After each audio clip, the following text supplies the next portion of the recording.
salad ngayon ang kinabukasan ng buhay natin. Ito yung salad namin dito sa Birdhouse. Yan po yung ginawa ni Tita Viking. Yan po yung mga pan ng salad, pati yung kanin namin.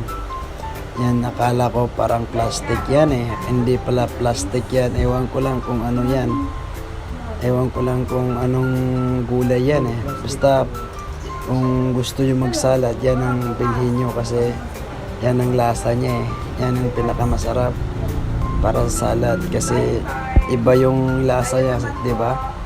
Kumpleto na yan yung mga salad namin. Tapos yun, ginawa namin na tingnan nyo, ang sarap, di ba? Simple lang yan. Kahit simple lang yan, masarap din yan. Tingnan nyo lang kung makapunta kayo dito sa amin. Kung gusto nyo magsalad, magtitimpla kami dyan.